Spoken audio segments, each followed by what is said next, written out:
Number 14 देखिएगा एक बार, question number 14। वो तभी येलो हुई होगी, मेरा ध्यान नहीं गया, वो चलते चलते येलो हो गई होगी, अब क्या ही करें। देखिएगा, अगर हम बात करें I-10 में वैसे भी जाने देते थे, अब नहीं जाने देते हैं, कहते हैं नहीं नहीं बाकी सारी बातें ठीक है, चाय पी के जाओ लेकिन पैसे दे दो। तो एग्जाम सुनते ही सब भूल गई। बहुत बढ़िया, सही है, नहीं एग्जाम पे फोकस करो यार। और गुरमीत क्या कह रही है, मैम बैच में जो पेड मॉक टेस्ट है उनमें 105 110 आ रहे हैं, क्या पेपर में अच्छे मार्क्स आएंगे? उससे ज्यादा ही आएंगे, एक बार लड्डू क्वेश्चन बोल दो, मेरा 6 साल का बेटा देख रहा है आपको। बहुत बढ़िया गुरमीत, नहीं जितने आपके मॉक टेस्ट में आ रहे हैं उससे ओरिजिनल पेपर में ज्यादा ही आने की संभावना रहती है हमेशा, क्योंकि वो कंपैरेटिवली ज़्यादा स्टैंडर्डाइज्ड क्वेश्चन होते हैं और इजी लगते हैं आपको, क्योंकि इतनी बार आप प्रैक्टिस कर चुके होते हैं। और क्वेश्चन अभी लड्डू आएगा तो बोलेंगे ये तो बिल्कुल लड्डू नहीं है, मुश्किल क्वेश्चन है। तो देखिएगा, अगर हम बात करें क्वेश्चन नंबर 14 की, a child is shown a 3D model of 3 mountains. एक बच्चे को 3 माउंटेन्स, 3 पहाड़ों के क्या दिखाए गए? फोटोज दिखाए गए, या 3D मॉडल। 3D मॉडल तो समझ रहे हैं, जिसमें तीनों डायमेंशन दिख पा रही हैं।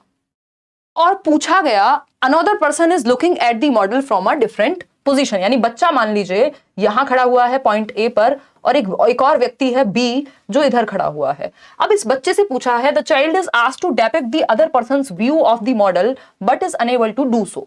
बच्चे से पूछा कि अच्छा तुम्हें तो यहां से ये वाला एंगल दिख रहा है, उस व्यक्ति को क्या दिख रहा होगा? उस व्यक्ति को क्या दिख रहा होगा, यानी उस व्यक्ति के पर्सपेक्टिव से क्या दिख रहा होगा, यानी दूसरे के पर्सपेक्टिव को समझना पड़ेगा। और समझ नहीं पा रहा बच्चा, बता ही नहीं पा रहा। कौन सी, क्या है ये ईगो सेंट्रिज्म है। क्या है ये? अहम केंद्रिता है, इसमें आप फंस गए। 47% लोग ही सिर्फ सही उत्तर दे पा रहे हैं, और गुरमीत कह रही थी इसको लड्डू क्वेश्चन कहते हैं। और यहाँ लोग रो रहे हैं आंसुओं से। और वो फ्री मॉक टेस्ट मिलता है जिन लोगों ने बैचेस लिए हुए हैं, बैच में टेस्ट सीरीज फ्री दी हुई है। बैच में बेसिकली जो सीटेट के भी बैचेस हैं, केवीएस में भी टेस्ट सीरीज भी आपकी फ्री होती है, नोट्स भी फ्री होते हैं, क्लासेस सारे सब्जेक्ट की फ्री होती हैं। तो इसलिए जिन लोगों को लग रहा था बड़ा महंगा बैच है वो 2000 वाला केवीएस में, और सीटेट में तो और सस्ता था आई थिंक, तो वो वैसे नहीं है, उसमें सब कुछ इंक्लूडेड है। ऐसा नहीं है फिर आपको नोट्स अलग से बेचे जाएंगे या टेस्ट सीरीज अलग से। देखिएगा, ईगो सेंट्रिज्म यानी आत्म केंद्रियता, अलग से अभी हम अवेलेबल कराते नहीं है, शायद जब कराएंगे तो बता देंगे। आत्म केंद्रियता कह लीजिए आप इसको, या अहम केंद्रियता कह लीजिए। बच्चा दूसरे का पर्सपेक्टिव नहीं समझ पा रहा, ठीक है। बच्चा क्या नहीं समझ पा रहा? दूसरे का पर्सपेक्टिव नहीं समझ पा रहा। वो दूसरे के एंगल से नहीं देख पाएगा कि सामने वाले व्यक्ति की नजर से क्या दिखेगा, वो ये नहीं समझ पा रहा। अब इस स्थिति में क्या होगा? बच्चा क्या है, अभी प्री ऑपरेशनल स्टेज में है, 2 से 7 वर्ष में ये समस्या आती है, ठीक है। हाँ, दोनों पेपर एक ही दिन होते हैं कोमल, 28 को ही हैं आपके दोनों पेपर, एक सुबह हो जाएगा एक दोपहर में। तो ये ईगो सेंट्रिज्म की प्रॉब्लम है। देखो एनिमल्स में ऐसा नहीं है कि वो सजीव चीज को निर्जीव समझ रहा है या निर्जीव को सजीव समझ रहा है, ऐसा कुछ नहीं है। दूसरे के पर्सपेक्टिव को ना समझ पाना क्या कहलाता है बताओ? ईगो सेंट्रिज्म, अहम केंद्रिता। बच्चा सिर्फ अपने ही पर्सपेक्टिव को देख पाता है, आए वाला कॉन्सेप्ट उसका सेल्फ सेंटर्ड है वो, ठीक। ऑब्जेक्ट परमानेंस तो ये होता है कि वस्तु स्थायी है कि नहीं है। हाइपोथेटिकल थिंकिंग तो भैया बाद में जाकर के कहीं आएगी, ठीक है। नहीं, यहां पे प्रॉब्लम क्या है? The child is illustrative of, ये नहीं पूछा कि किसकी कमी है। कमी होती तो हाइपोथेटिकल थिंकिंग हम कह सकते थे एक बार को, लेकिन पूछा है कि सही तरीके से नहीं कर पाता, इसका मतलब ये क्या दर्शाता है? तो ये हाइपोथेटिकल थिंकिंग तो बिल्कुल नहीं दर्शाता है, क्योंकि हाइपोथेटिकल थिंकिंग में तो आप बता देंगे इमेजिन करके, हाइपोथेसिस करके, कल्पना करके। यहां तो कल्पना है ही नहीं, परिकल्पना कहां से करेगा बच्चा? समझ पा रहे हैं ना बात को, एडुटेक क्लासेस। चलिए आगे बढ़ते हैं। तो इसलिए फंसना नहीं है इसको। डी ऑप्शन में जो लोग कंफ्यूज कर रहे थे मैंने बता दिया क्यों नहीं होगा डी ऑप्शन। क्वेश्चन नंबर 15 देखिएगा, 5 सवाल और हैं आपके, फिर आप अपने घर जा सकते हैं। I mean, अपने ही घर होंगे आप, हम ऐसा मान रहे हैं। एंड में तैयारी कैसे करें 10 दिन, इस पे कल वीडियो बना दूंगी। मैंने आपको कहा था 1 हफ्ते पहले एडमिट कार्ड आएगा, 8 दिन पहले, और मैं अगले 7 दिन की क्या तैयारी होनी चाहिए उस पर चर्चा कल कर दूंगी, ठीक है। कोई बात नहीं है, कोई दिक्कत वाली बात नहीं है, लोगों ने किया है 1-1 हफ्ते में भी क्लियर, इतना बड़ा एग्जाम नहीं है, इतनी टेंशन वाली बात नहीं है, ठीक है ना। चलिए, बहुत ही बढ़िया। और ये करियरवेल ऐप से ही कोई भी कोर्स आपको लेना है, या जो भी चीज अगर आप पेड ले रहे हैं, अदरवाइज किसी भी वेबसाइट पे, किसी भी जगह पे जो लेट्स लर्न के नाम से कुछ बेच रहा हो, प्लीज उससे बचिएगा। ना कोई ऐप है लेट्स लर्न का अभी तक अपना, ना कोई वेबसाइट है।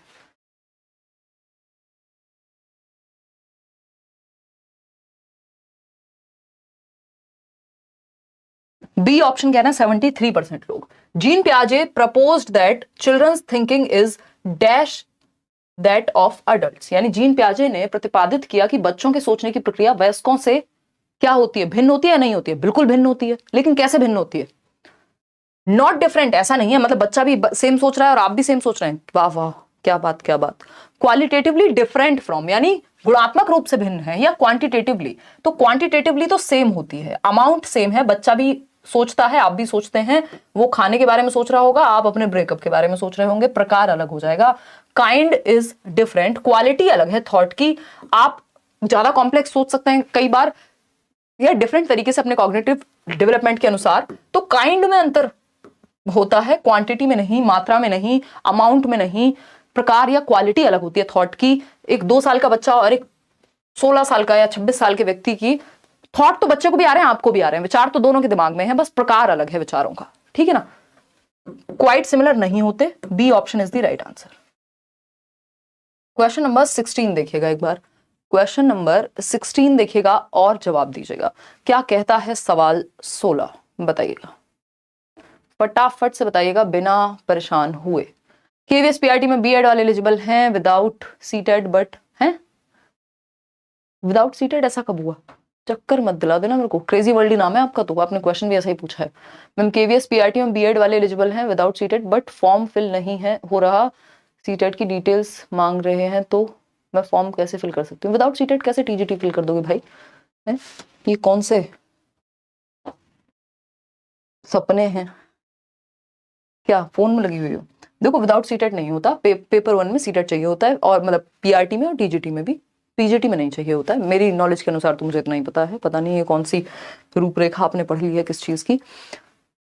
लेव Vygotsky refer to the difference between what a child can do on his own and what can be accomplished with some assistance as, यानी बालिका स्वयं से क्या कर सकती है और कुछ सहायता यदि उसको मिल जाए तो तब क्या कर सकती है। यानी आप स्वयं से 70 नंबर ला रहे थे, आपने लेट्स लर्न देखा, अब आप लेके आने लग गए कितने नंबर? 110 नंबर। तो ये क्या हुआ, जो आप खुद से कर सकते हैं, जो किसी की सहायता से कर सकते हैं। इस असिस्टेंस को जो सहायता मिली है ये किस दायरे में होगी ये पूछा है ना, इसके बीच के अंतर को क्या कहेंगे। तो मैंने आपके साथ जब हम मैराथन सेशन कर रहे थे अभी कुछ ही दिन पहले, 8.5 घंटे की 4 सेशंस हैं आपके सामने सीडीबी के, क्योंकि इस बार कॉन्सेप्चुअल क्वेश्चन पूछे जा रहे हैं ज्यादा, तो हमें ये पता है कि ये जो असिस्टेंस है, यहां पे ये नहीं पूछा कि असिस्टेंस को क्या कहेंगे, असिस्टेंस को तो स्कैफोल्डिंग कह देंगे साफ भाषा में, बट हमसे हेल्प को क्या कहेंगे ये नहीं पूछा। हमसे पूछा है कि जो बच्चा खुद से कर सकता है, डिफरेंस दोनों के बीच का अंतर क्या है, जो आप खुद इंडिपेंडेंटली कर सकते हैं और जो किसी की सहायता से कर सकते हैं, इसके बीच के अंतर को ZPD कहते हैं, जो आप खुद से कर सकते हैं जो किसी की सहायता से कर सकते हैं। यही है वो संभावना का दायरा जहां पे आपका विकास, संभावित विकास, प्रॉक्सिमल या पोटेंशियल डेवलपमेंट हो सकता है यदि हेल्प मिल जाए। तो B option is the right answer, बाकी कोई ऑप्शन बनता भी नहीं है। क्वेश्चन नंबर 17 देखिएगा, जवाब दीजिएगा फटाफट से। इतने क्वेश्चंस आज आप लोगों ने पूछ लिए हैं सुपर चैट कर करके। Ma'am science pedagogy content notes नहीं दीजिएगा, आशिमा अभी तो नहीं दे पाऊंगी इस बार, अगली बार भी कोशिश ही करूंगी। मैं साइंस और SST वाले नोट्स नहीं देती हूँ, मतलब नोट्स क्या क्लासेस भी नहीं होती हैं उसकी, वो बैचेस में होती हैं। तो फिर तो एक काम कीजिए आप, अभी तो आप प्रीवियस ईयर से काम चला लीजिए, 15 नंबर की आती है ना, 20 नंबर की, उसमें भी 10-10 की आएगी, क्योंकि साइंस एंड मैथ्स में तो 10 नंबर की पेडागोजी आपकी साइंस की होगी, 10 की मैथ्स की होगी। पेपर 2 में 20 नंबर की आती है ना, 60 नंबर में से वो जो पार्ट बी है आपका। बहुत बढ़िया तैयारी हम करेंगे, एनर्जी बना के रखनी। अगर आप अगले 1 हफ्ते तक या जब तक भी आपका पेपर हो रहा है आप चैनल से भी बने हुए हैं तो भी पेपर नहीं रुकेगा। अगेन बस थोड़ा मन से समझ के पढ़ाई करनी है, घबरा करके ऐसा नहीं हो जाना है कि जैसे पता ही ना हो, कहीं से अचानक से प्रकट हुआ हो पेपर, आपको पता था पेपर होगा।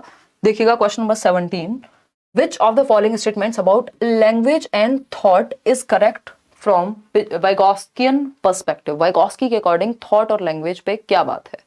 देखिएगा आपको पता है पियाजे कहते हैं पहले थॉट आएगा बाद में लैंग्वेज, ठीक है ना, ये TLP से याद रखिएगा, थॉट पहले आता है लैंग्वेज से, ये कहते हैं पियाजे, इसलिए TLP कह रहे हैं थॉट कम्स बिफोर लैंग्वेज, यानी पहले विचार आ जाएगा फिर भाषा आएगी। इस पेन को देख के दिमाग में विचार पहले आने लग गया होगा, भाषा बाद में सीखी होगी बच्चे ने, किसको पेन कहते हैं, ये पियाजे कहते हैं, लेकिन पूछा क्या है वाइगोस्की के बारे में। तो language facilitates development of higher mental functions, यानी भाषा जो है वो उच्च मानसिक क्रियाओं को सुसाधित करती है, हेल्प करती है, यानी हमारे संज्ञान को बेहतर बनाती है। यही बात तो कही थी अभी घुमा के एक और क्वेश्चन में।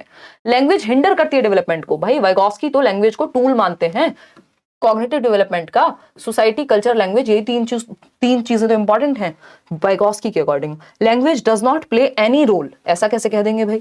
Thought occurs independent of language development, ऐसा भी नहीं है कि इन्होंने ये कह दिया थॉट अलग होता है, लैंग्वेज अलग होता है ना? या इंडिपेंडेंट का मतलब हो गया कि इससे फर्क ही नहीं पड़ रहा, फर्क नहीं पड़ रहा, ये नहीं है प्रॉब्लम। बात ये है कि जो लैंग्वेज है वो आपके और मर्ज हो जाते हैं एक टाइम के बाद, पहले पैरेलली चलते हैं, इंडिपेंडेंट होते हैं, बाद में मर्ज हो जाते हैं। तो ये कह रहे हैं कि हमेशा के लिए ही इंडिपेंडेंट है, ऐसा नहीं है। तो A option is the right answer over here. आगे बढ़ेंगे।